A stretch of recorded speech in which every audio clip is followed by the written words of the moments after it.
আসসালামু আলাইকুম রাহমাতুল্লাহ। প্রিয় শিক্ষার্থী বন্ধুরা, আশা করি প্রত্যেকে ভালো আছো। আজকের ভিডিওতে আলোচনা করব অষ্টম শ্রেণীর গণিত বইয়ের অভিজ্ঞতা 4 ক্ষুদ্র সঞ্চয়ে ভবিষ্যৎ গড়ি, এই অভিজ্ঞতার 90 পৃষ্ঠার অনুশীলনীর 9 নং সমস্যা নিয়ে। 13% হারে 25,000 টাকার 6 বছরের মুনাফা কত মুনাফা হারে 20,000 টাকার 8 বছরের মুনাফার সমান? লক্ষ্য করো শিক্ষার্থী বন্ধুরা, সমস্যাটিতে দুইটি অংশ রয়েছে। প্রথম অংশে রয়েছে 13% হারে 25,000 টাকার 6 বছরের মুনাফা, এটা হলো প্রথম অংশ। কত মুনাফা হারে 20,000 টাকার 8 বছরের মুনাফার সমান, এটা হচ্ছে দ্বিতীয় অংশ। তাহলে আমরা প্রথম অংশ নিয়ে প্রথমে কাজ করি। এখানে দেখো 13% হারে, অর্থাৎ এটা মুনাফার হার, আর মুনাফার হার হচ্ছে কি আর। মুনাফার হারকে কি দ্বারা প্রকাশ করা হয়? আর দ্বারা প্রকাশ করা হয়। 25,000 টাকা এটা হচ্ছে মূল টাকা, আর মূল টাকাকে কি বলা হয়? আসল। আর মূল টাকাকে বলা হয় আসল অথবা মূলধন। তাহলে এটা হচ্ছে কি ফি। 6 বছর এটা হচ্ছে কি সময়কাল। সময়কালকে প্রকাশ করা হয় কি দিয়ে? এন দিয়ে। তাহলে এটা হচ্ছে এন। মুনাফা, এখানে কিন্তু মুনাফা নেই, আমাদেরকে মুনাফা নির্ণয় করতে হবে। তাহলে মুনাফা সমান সমান হচ্ছে কি আয়। আয় সমান হচ্ছে কত, অর্থাৎ আয়ের মানটা আমাদেরকে প্রথম অবস্থায় আয়ের মানটা আমাদেরকে বের করতে হবে, মুনাফাটা আমাদেরকে বের করতে হবে। আমরা যদি মুনাফাটা বের করতে পারি তাহলে আমরা পরের অংশে মুনাফার হারটা আমরা নির্ণয় করতে পারবো, কারণ পরের অংশ কিন্তু আমাদের এখানে মুনাফা রয়েছে।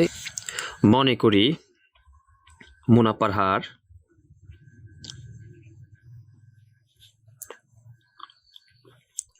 আর সমান সমান 13%। এটাকে আমরা লিখতে পারি 100/13। আসল পি সমান 25,000 টাকা।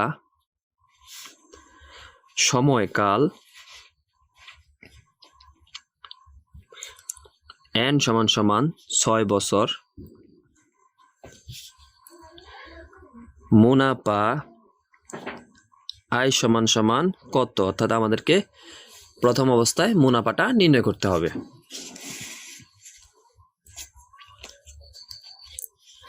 আমরা জানি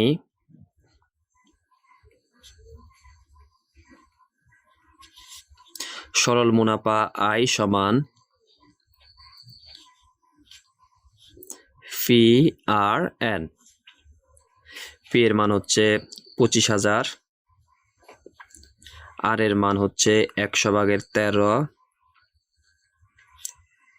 এন এর মান হচ্ছে 6 বছর।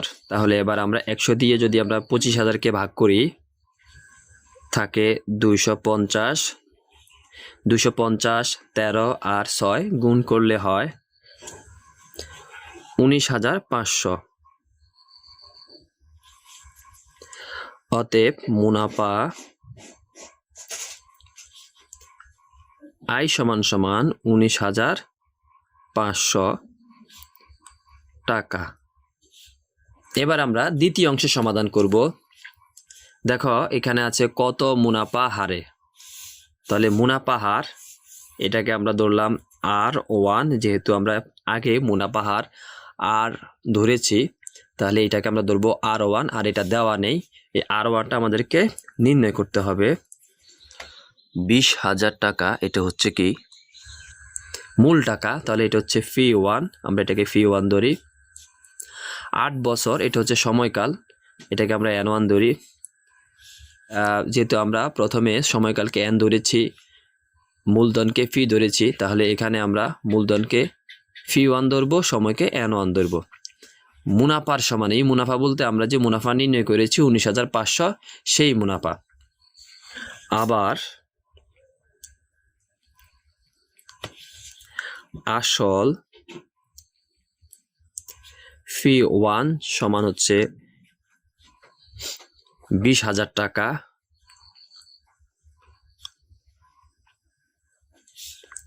সময়কাল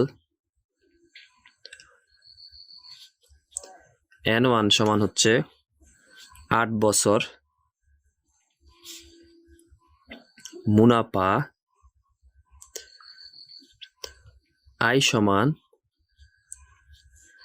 19,500 টাকা। আমরা এটাকে I1 ও ধরতে পারি অথবা আয় দিলেও চলবে, যেহেতু আমাদের প্রথম অংশে মুনাফা যা, দ্বিতীয় অংশে কিন্তু মুনাফা তাই। মুনাফার হার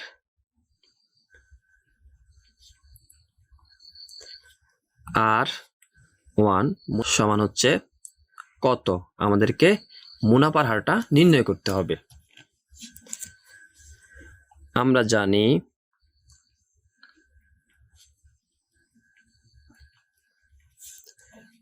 সরল মুনাফা আয় সমান সমান ফি আর এন। তাহলে আমরা এখানে যেহেতু পি কে P1 ধরেছি, এন কে N1 ধরেছি, আর কে R1 ধরেছি, তাহলে আমরা এখানে লিখব P1 R1 N1 বা আয়ের একটা মান আছে দেখো 19,500, ফি1 এর মান আছে 20,000,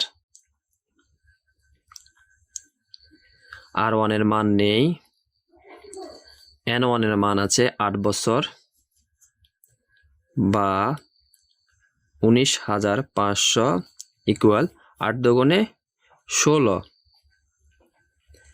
1,60,000 গুণ R1। 20,000কে 8 দিয়ে গুণ করলে হবে 1,60,000 বা R1 গুণ 1,60,000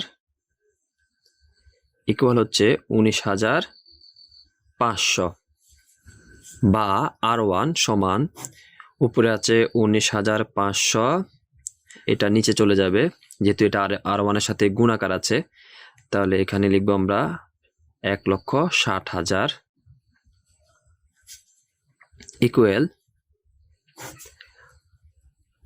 19,500 বাই 1,60,000 গুণ 100%, যেহেতু আর হচ্ছে কি মুনাফার হার, আর মুনাফার হারকে শতকরায় কনভার্ট করতে হয়, শতকরায় প্রকাশ করতে হয়, আর মুনাফার হারকে শতকরায় প্রকাশ করার জন্যই আমরা 100% দিয়ে গুণ করেছি। তাহলে এখানে 0 কাটা থাকে 1, এখানে 0 কাটা থাকে 1600, এখানে 0 কাটা থাকে 16, এখানে 0 কাটা থাকে 195, তাহলে উপরে থাকে 195, নিচে থাকে 16। 16 দিয়ে 195কে ভাগ করলে হয় 12.1875। মুনাফার হার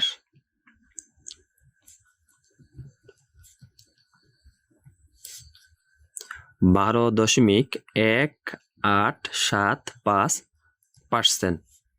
শিক্ষার্থী বন্ধুরা, আশা করি আজকের ভিডিওটি তোমাদের কাছে ভালো লেগেছে।